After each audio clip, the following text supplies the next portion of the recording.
We'll begin with the sound of the bell.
We honor Vesak. These are words adapted by Birch Spick. On this Sunday, we honor Vesak with our Buddhist siblings. We hear from members of the Awakening Heart Sangha. It's a community of practice in the tradition of Thich Nhat Hanh's Plum Village, as they reflect on what their practice has meant to them during this pandemic.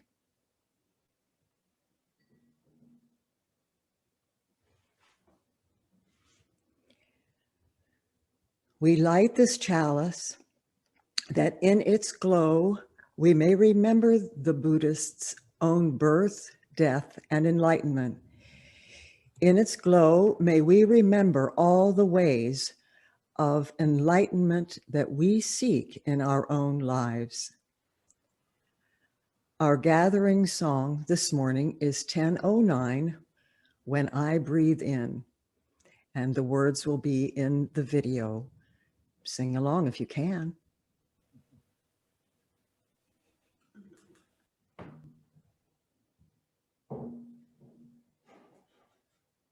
Breathe in, breathe out, breathe in, breathe out. When I breathe in, I breathe out. When I breathe in, I breathe out. When I breathe in, I breathe in peace. When I breathe out, I breathe out.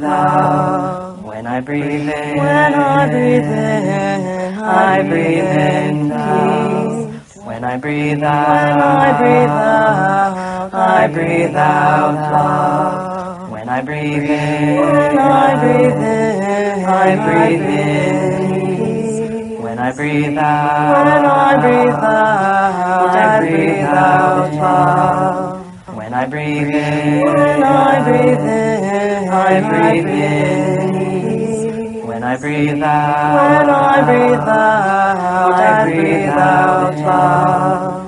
When I breathe in, I breathe in peace. When I breathe out, I breathe out love. When I breathe in, I breathe in peace. When I breathe out, I breathe out love. When I breathe in, I breathe in peace. When I breathe out, I breathe out love. Breathe in, breathe out, breathe in, breathe out.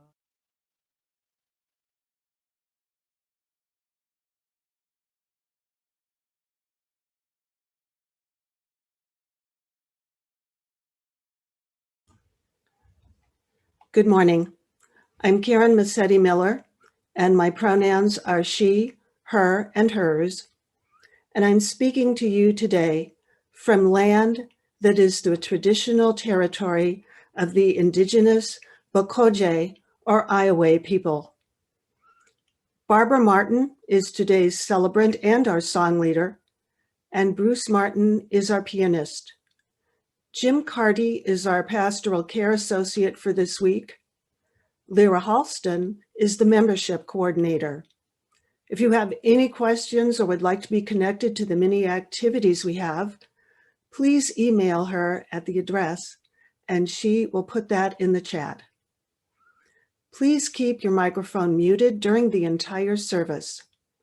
After the service, you are welcome to turn your microphone on and join us in the coffee hour breakout rooms.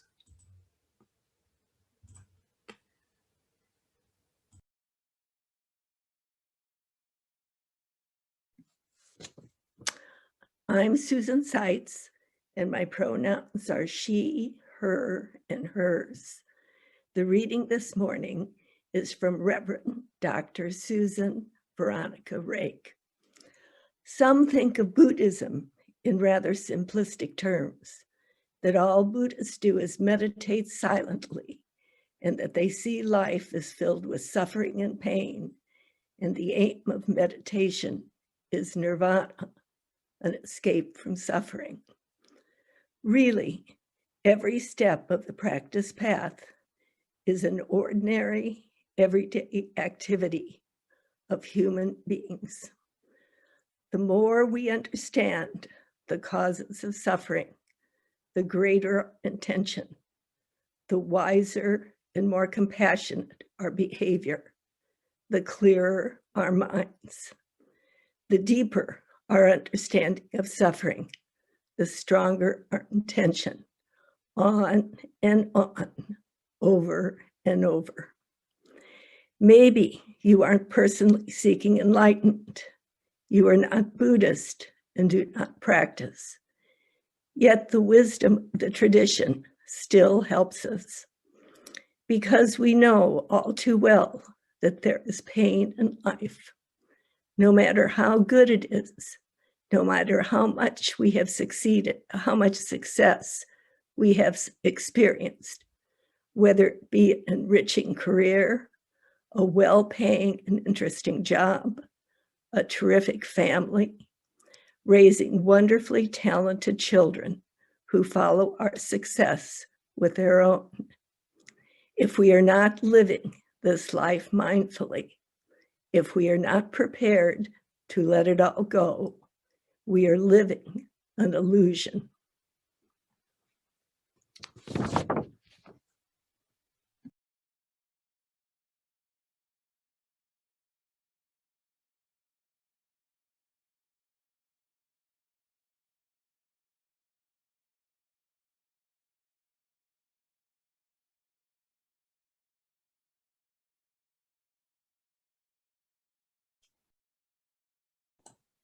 Barb, you're muted. Welcome to this digital service from the First Unitarian Church of Des Moines. Because of this digital service, we are able to have participants from California and Tennessee. And so wherever you are and whoever you are, we're glad that you have decided to join us today. And we hope that you will find something in this service that will help you along life's journey.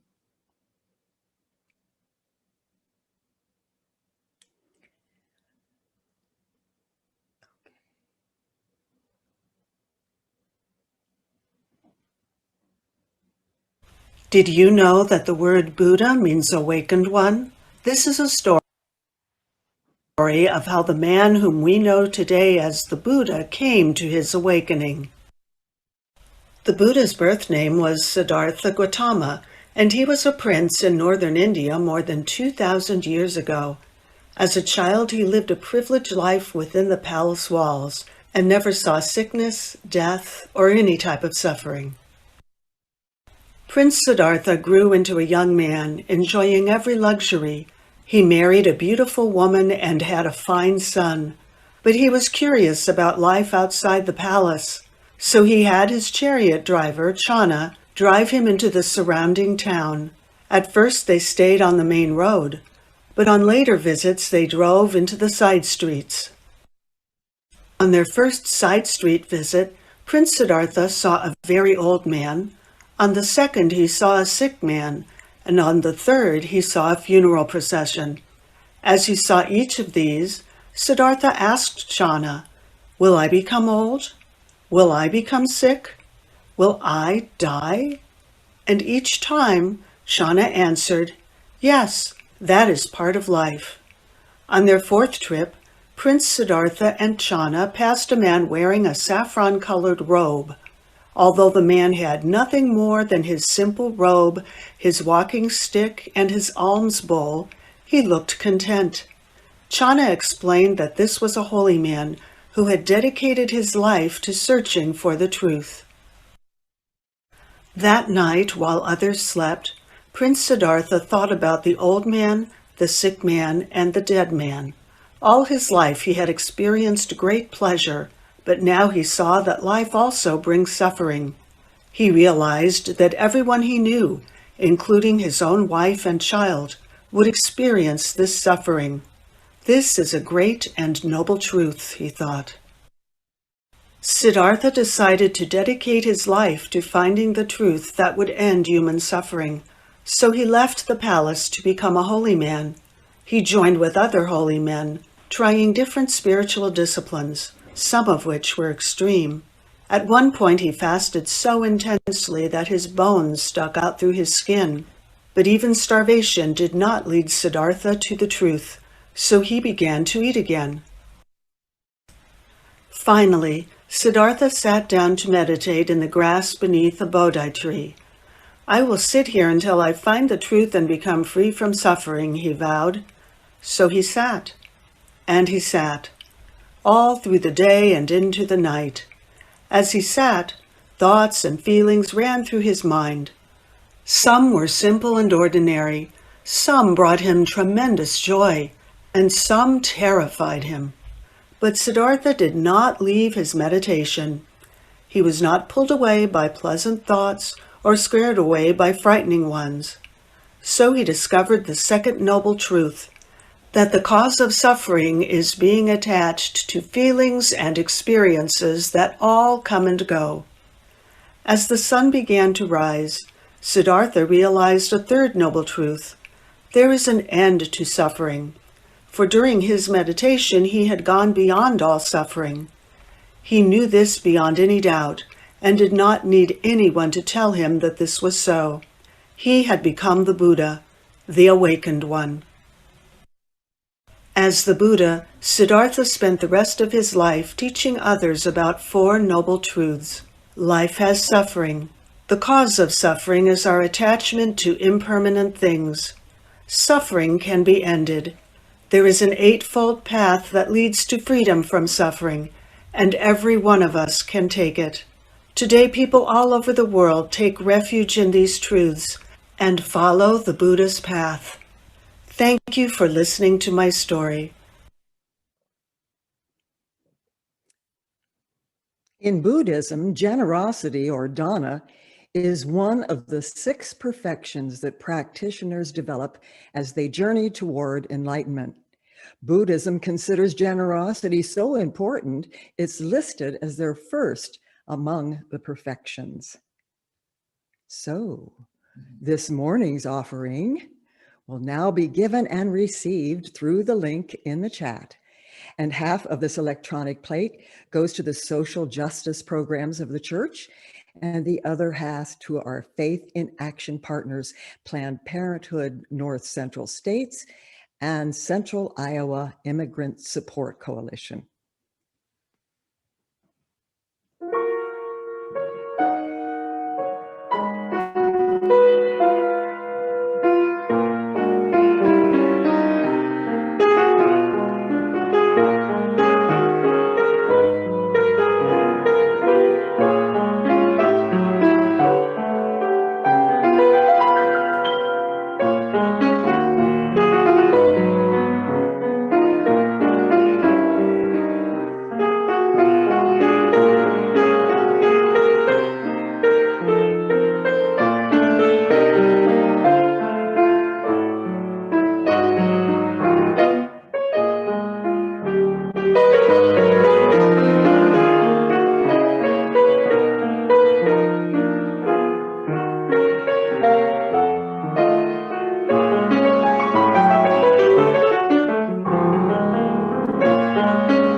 A church is not the building, but a community.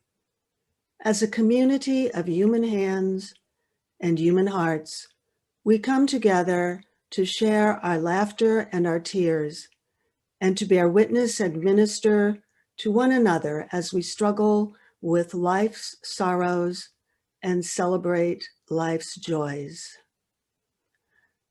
I do not have any joys and sorrows that were sent in this week, but instead let us share together now the names of anyone we know who could use some special care and attention. As we type their names into the chat, may the love of this community hold them all.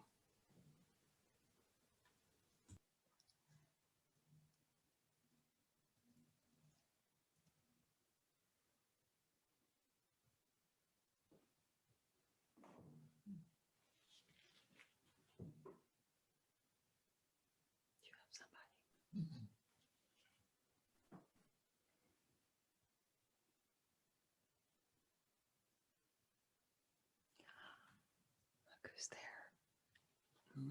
Adele.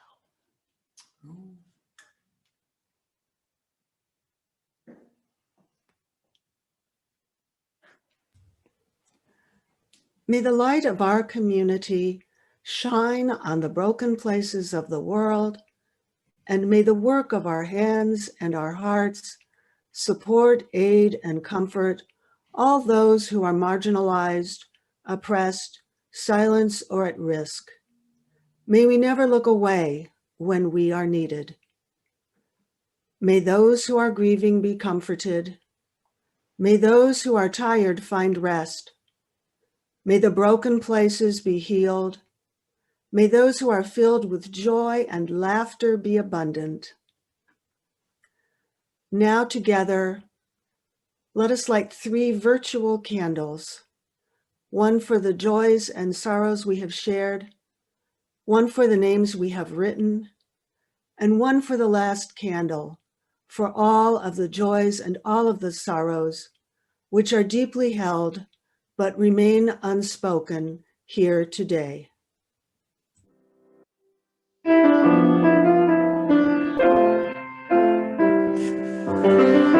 Comfort me, comfort me, comfort me, oh my soul. Comfort me, comfort me, comfort me, oh my soul. Sing with me, sing with me, sing with me, oh my soul. Sing with me, sing with me, sing with me, oh my soul.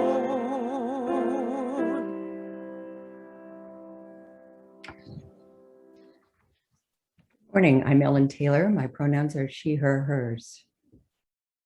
What is Vesak? Vesak, or Buddha Day, celebrates 3 major events in the life of the Buddha: his birth, his enlightenment, and his passing away. Vesak is observed each year on the Sunday nearest to the full moon of the 6th lunar month, which this year is May, although the exact date may differ from country to country. It is considered the holiest day in the Buddhist calendar. Legend states that when Prince Siddhartha was born, there were extraordinary and auspicious signs heralding his birth. They described the sky as being clear with brilliant sunshine, flowers blooming, birds singing. Dragons appeared in the sky, spurting 2 streams of purified water, one cool and one warm, that gently cascaded down to bathe him. At his birth, 7 lotus flowers sprung up beneath his feet as he walked. Pointing one hand to the sky and one to the ground, he said, "In the heaven above and the earth below, I vow to liberate all who suffer in these 3 realms." Since that time, Buddhists all over the world celebrate his birthday by using fragrant water to bathe the image of the Buddha. This ritual improves harmony and inner balance by following these steps. Stand with respect in front of the baby Buddha statue. Fill the ladle with fragrant water and pour over the baby Buddha statue 3 times. While pouring the water, say the following. First pouring, may I eliminate all thoughts of greed, hatred, and delusion. Second pouring, may I cultivate good deeds, generosity, compassion, and wisdom. Third pouring, may I help save all living beings from suffering. We invite you to join us now in a virtual Bathing the Buddha ceremony offered on YouTube by the Hongpa Hanwanji Buddhist Temple in Honolulu, Hawaii.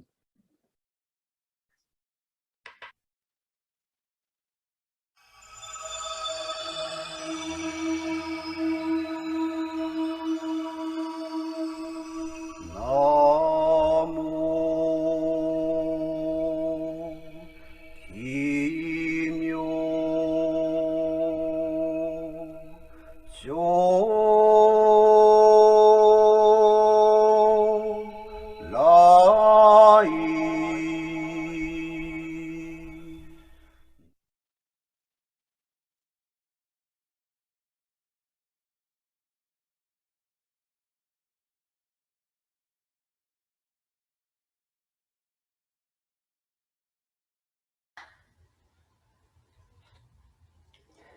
Breathing in, I observe the impermanent nature of all things. Breathing out, I contemplate the impermanent nature of all things. It's been a while. I look different. You look different. Years have passed since the last time we saw each other. But your faces, your familiar faces, it brings me so much joy to see them again. I'm going to tear up for a second. Hold on. My name is Amanda DeBose, and my pronouns are she, her, hers, and I'm speaking to you today from land that is the traditional territory of the Tsatsoihaya, or Yuchi, and the Salgui-Tiyi, or Eastern Cherokee. A year and a half ago, I thought I had a handle on the river of change. Life, business, career change, new baby, moving to a new state for the 6th time, new jobs, buying and selling houses. These things had changed my life so very, very much, and in a very short period of time. But these were changes I was accustomed to, at least. After I left Iowa, I admit I neglected my practice. I was busy figuring out life as a family of 5 and exploring the woods with my little people. Over a year would pass since I sat with a Sangha. Over a year would pass since I sat for more than a few minutes on a random occasion. The baby would wake up, the toddler would run in and interrupt. Someone always needed something, and meditation lost its priority billing. Then came the momentous change last March that made moving cross-country with a teenager, a toddler, and a 2-month-old with only a week in an Airbnb to find a more permanent residence look like a cakewalk. The world seemed upside down. My mind was upside down, monkeying from place to place and worry to worry. And then I received an email. Now, I'm sure it was a fluke that I had remained on the mailing list, a mistake that had been overlooked for the last year and that had flown under everyone's radar because emails were infrequent and I'm not great about unsubscribing from lists. But there it was, an invitation. We are gathering online. Come sit with us. It had been a long time, over a year, since before Ren was born, since I had sat with them. Would I be welcome? Would I be out of place? Would it be awkward? Oh, whatever, Amanda. What have you got to lose? What have you got to gain? I showed up. Familiar faces cracked into broad smiles, and their welcome was gladly received. It was as if the last year hadn't separated us. We sat mindfully together. We walked mindfully together, even when I couldn't keep my balance. We read together. We recited together. We sang, and me sometimes a little too together. Oops, mute button. We opened our hearts to one another and bared our worries, fears, faults, joys, aha moments, all the things of this life. We breathed in compassion, happiness, sorrow. We breathed out love. We held each other in community through hospitalizations, babies, moves, diagnoses, trying times, and good ones. My family moved again, this time to Tennessee. As we continue to maintain social distancing, we are fairly isolated in our new community. But every Monday night, as soon as the littles drift off to sleep, and sometimes even before, I rush upstairs to my small screen of familiar faces. Through this last year, Awakening Heart Sangha has been an anchor for me, reacquainting me with my practice, encouraging me to be a better, more compassionate person and parent. And for the time being, no matter where I am, as one of Thich Nhat Hanh's walking meditations go, I have arrived. I am home.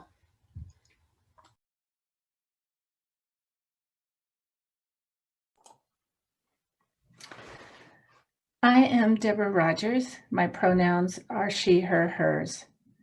And where I sit here in Huntington Beach, California, I'm sitting in the land of the Tongva and Ahashiman peoples. American Buddhist teacher and psychologist Jack Kornfield says that it's especially important now, with all we've lived through during the past year, individually and collectively, to steady the heart, to calm the body and mind for our own well-being, and even for our immune system. Such difficult times call for inner steadiness and strength for ourselves and for those around us. Jack's guided meditation, A Steady Heart, has been a great support throughout the year for me, as I find my heart broken open by all that has happened in our country and in the world, and in my own life, where I find myself caring for my mother, who is fighting against the losses and indignities of dementia with every ounce of strength she has, and sometimes fighting me with every ounce of strength she has. So I'd like to share an adapted version of Jack's Steady Mind and Heart meditation with you. So take a breath, a big in-breath and big out-breath.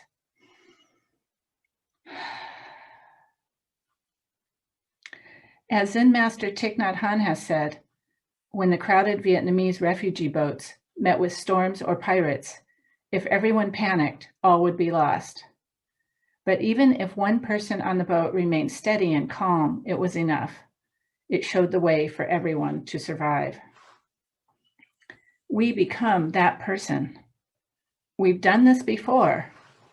In our blood and our DNA are 1,000 generations of ancestors who survived through wars and epidemics, depressions and famines. This is what you have been training for. And this is what you and we can offer to our children, a steady heart amidst it all. To begin this practice, take a seat in the center of your world with your feet flat on the floor, steady on the cushion or chair, grounded, seated halfway between heaven and earth in this human form. Let your eyes close gently and feel down through your body the deep connection that goes into the earth. Steady yourself. Bring a mindful, loving awareness to this present moment just as it is.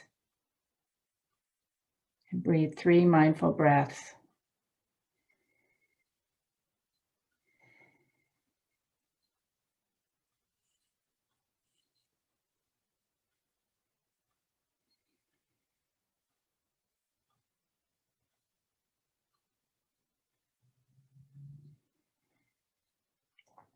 Now, sense your body. Become aware of any areas of tightness or tension, contraction, heaviness, or pain. Acknowledge these with a kind of awareness, as if with a bow. And allowing them to be present in loving awareness, let them open more. Let them expand, release, open. And as you feel the intensity and aliveness of these sensations, difficult though they may be, gradually allow them to drain down through your body, from your head and neck, down through your shoulders and arms, through your torso and pelvis, and down through your legs and back and feet, back into the earth. Allow the heaviness and tensions, contractions and tightness to move in your body and drain into the earth. And as you do, thank them. Thank you for trying to protect me. I'm steady now. I'm okay. Thank you. And feel the body open and release, grounded and steady. Breathe a mindful breath in and out.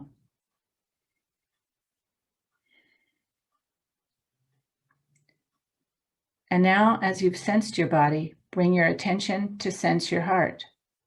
And notice in this particular time of difficulty, any fears or sadness, grief or anger or worry for your family, for yourself, for friends, for the young and the old. And acknowledge all these emotions with a bow of kindness. Let them be held in loving awareness. Let them intensify or open, expand and release as they wish. Trust that you can allow yourself to feel and let the feelings themselves move through you and open and bring a greater sense of spaciousness as they do. You are not resisting them, but thanking them. Thank you for trying to protect me. I'm steady now. Feel the growing steadiness and spacious presence of loving awareness and relax into it. Breathe a mindful breath in and out.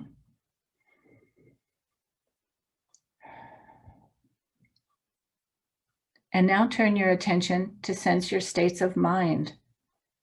Acknowledge if there are racing thoughts, doubts, scattered mind, or fearful thoughts.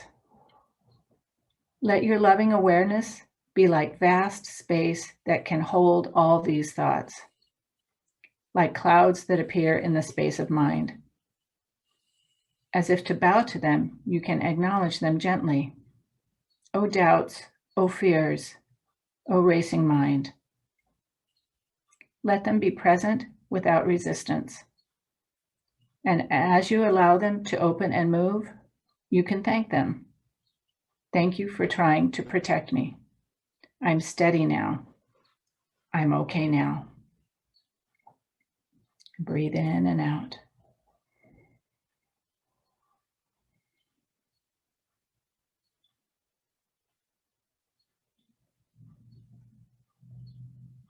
Finally, let your awareness sense yourself as a great tree.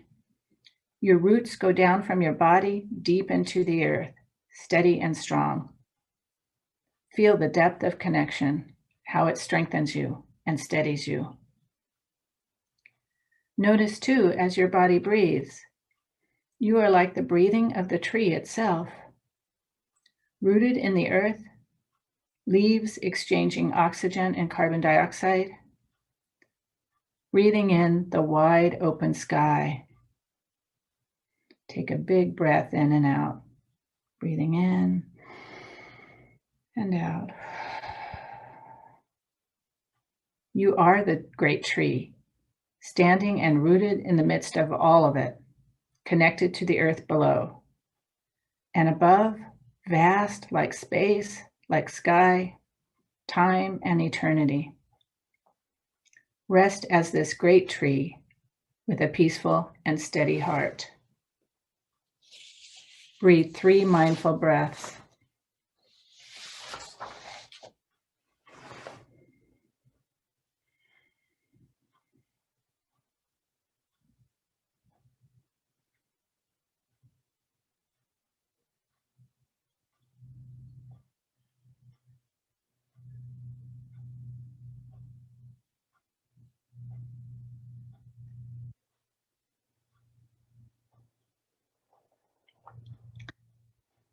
Let yourself sense how you can embody this steadiness and peacefulness where you are just now, at home with your family, amidst those who are at ease and those who are frightened and struggling. You can be the center of calm. In your community and as you move through the world, you can be that one on the boat. You can be the great rooted tree. You can bring your sense of calm and steadiness wherever you go.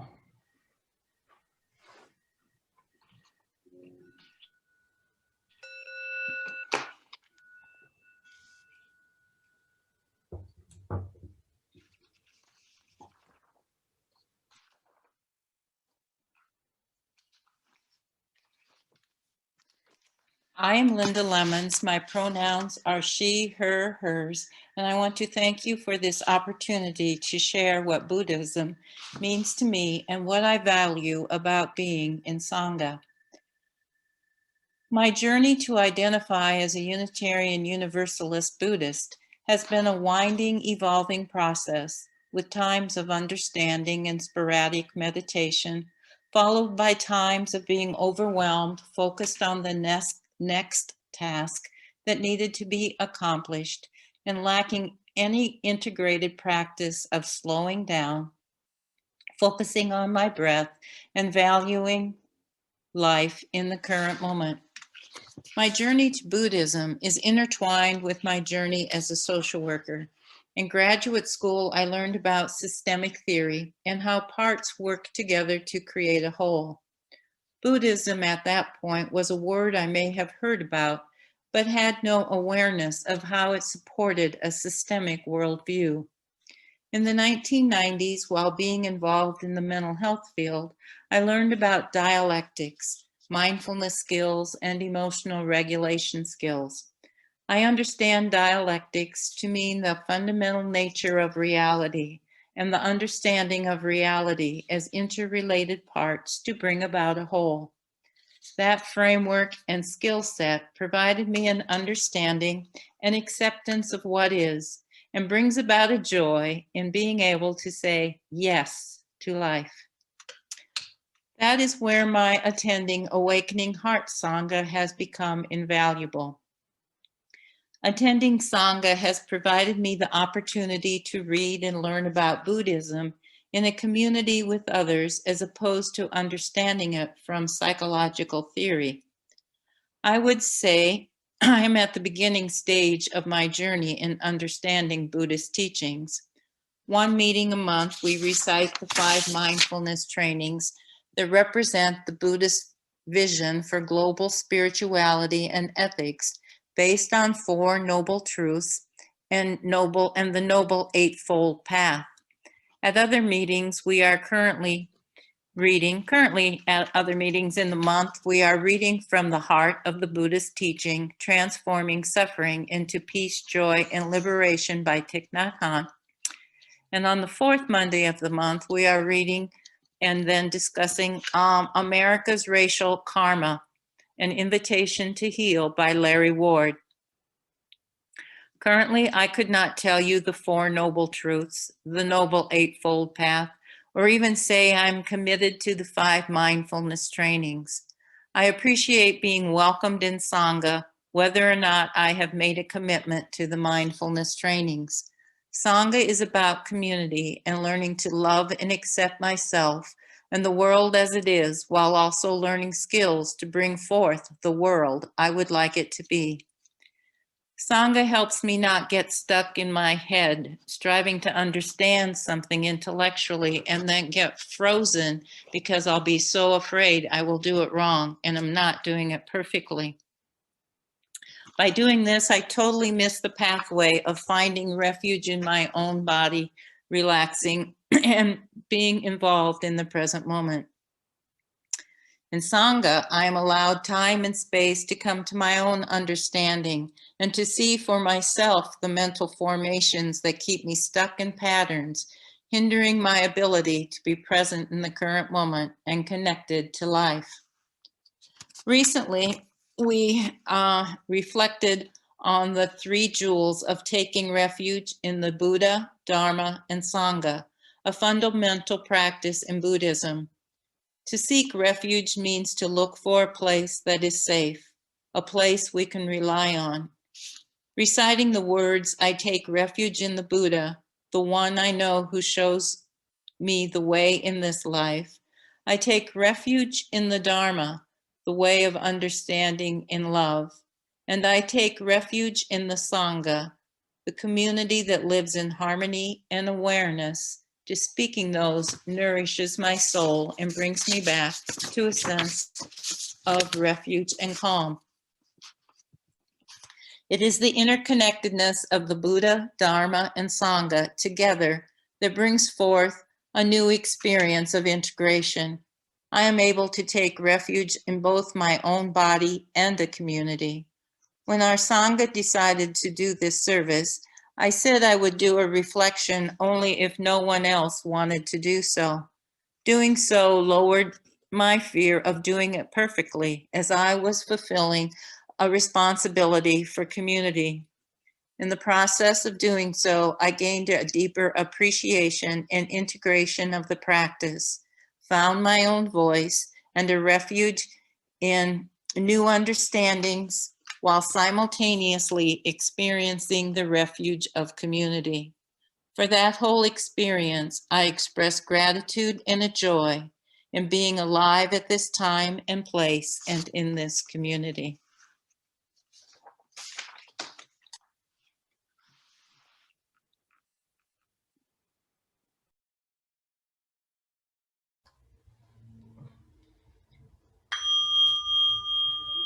I take refuge in the Buddha, the one who shows me the way in this life. I take refuge in the Dharma, the way of understanding and of love. I take refuge in the Sangha, the community that lives in harmony and awareness. Dwelling in the refuge of Buddha, I clearly see the path of light and beauty in the world. Dwelling in the refuge of Dharma, I learn to open many doors on the path of transformation. Dwelling in the refuge of Sangha, shining light that supports me, keeping my practice free of obstruction. Taking refuge in the Buddha in myself, I aspire to help all people recognize their own awakened nature, realizing the mind of love. Taking refuge in the Dharma in myself, I aspire to help all people fully master the way of practice and walk together on the path of liberation. Taking refuge in the Sangha in myself, I aspire to help all people build fourfold communities, to embrace all beings and support their transformation.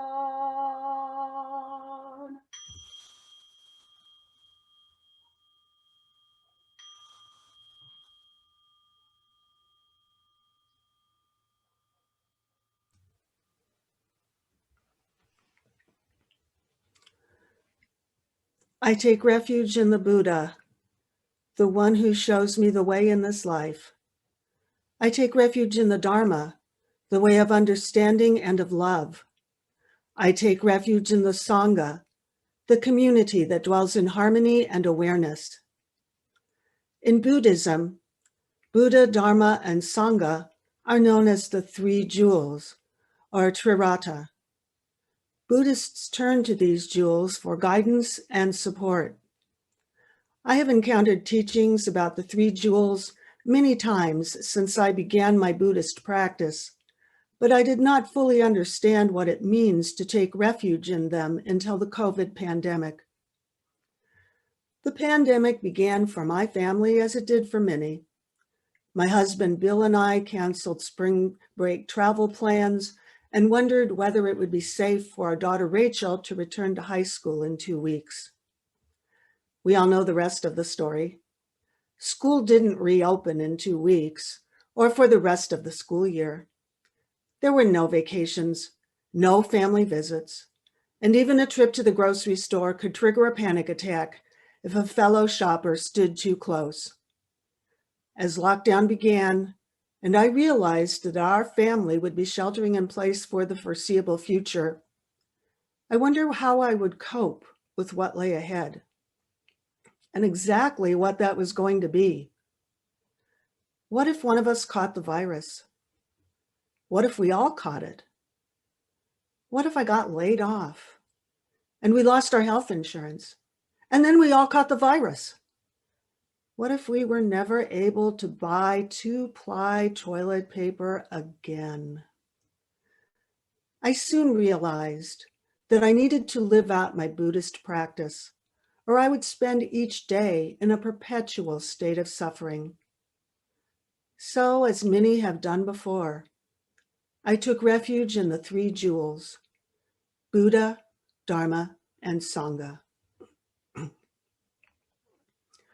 When we take refuge in the Buddha, we take refuge in an actual human being named Siddhartha Gautama. He left a life of ease to experience a variety of spiritual disciplines, and after practicing for many years, he achieved enlightenment. His story teaches us that everyone has the potential to achieve enlightenment, or at least begin their spiritual journey, and that we can think and act mindfully rather than reacting out of panic or fear. As lockdown began, I used this jewel to remind myself that I did not need to dwell on my pandemic catastrophe scenarios, that when these thoughts entered my mind, I could acknowledge my fear, allow myself to feel it, and then move on. 14 months later, I won't say that I've always successful at this, but I succeeded often enough to make life in lockdown and the months of social distancing that followed a lot more pleasant for myself and for my family. When we take refuge in the Dharma, we take refuge in the teachings of the Buddha. Siddhartha Gautama wandered as a mendicant for many years, sharing his wisdom in sutras, what we might call sermons today. His followers preserved these teachings, first through oral tradition and later in writing. Putting the Buddha's teachings on mindfulness into practice helped me remain anchored while dealing with horrific news stories and conflicting health advice, and working my day job in one bedroom while Rachel attended virtual high school in the other. I even made it through the derecho and 3 days without power without having a meltdown, and I guarantee that would not have been possible without meditation. A Sangha is a community of practitioners who support each other's practice. When the church building closed in May 2020, several members of Awakening Heart Sangha decided to try meeting over Zoom. I know the thought of a group of people sitting on a Zoom session, focusing on their breath with their eyes closed, may sound odd if you haven't tried it, but we've made it work. And of course, we also have our Dharma study and discussion. For me, just knowing that this group would meet every Monday night has been a touch point during a time when so many other things unraveled. Knowing that the Sangha is there to support me helped me to maintain my practice even when I felt I was too busy and pressed for time. Our world, our country, and our community has endured so much over the past 14 months. I don't think we fully realize just how much we've been through. I can't imagine how I would have survived these months without these three jewels of Buddha, Dharma, and especially my Sangha family. And I know that these three jewels will continue to support me as we all move through the months ahead. Now we'll have a closing bell.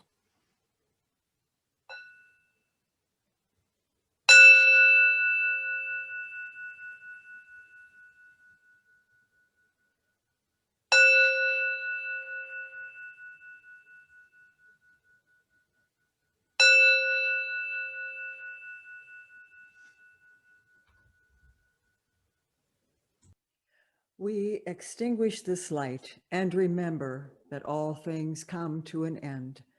Our service has now come to an end, and we follow the paths of enlightenment that unfold before us. Our closing hymn is in the Blue Book, 1031.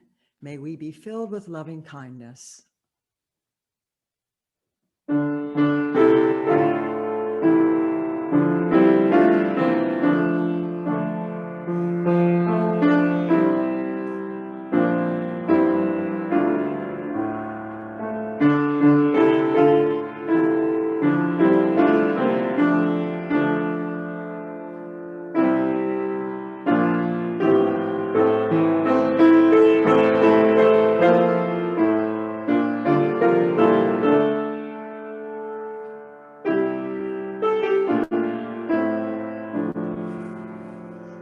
May I be filled with loving kindness.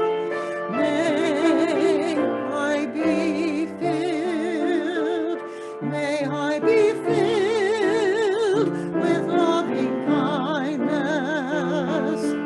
May I be filled. May I be peaceful and at rest. May I be whole. May you be filled with loving kindness. May you be filled. May you be filled with loving kindness. May you be filled. May you be peaceful and at ease. May you be whole. May we be filled with loving kindness. May we be filled. May we be filled with loving kindness. May we be filled. May we be peaceful and at ease. May we be whole.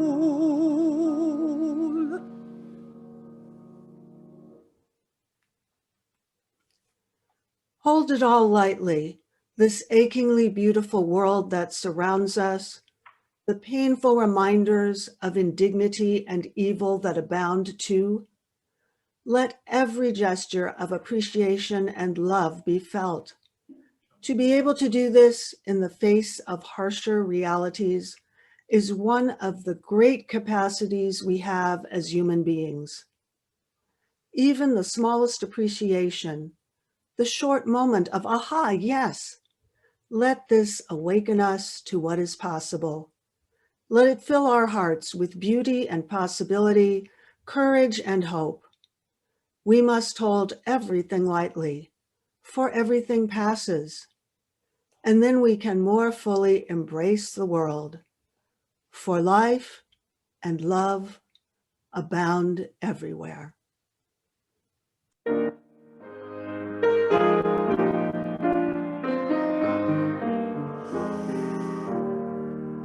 May ours be religion which like sunshine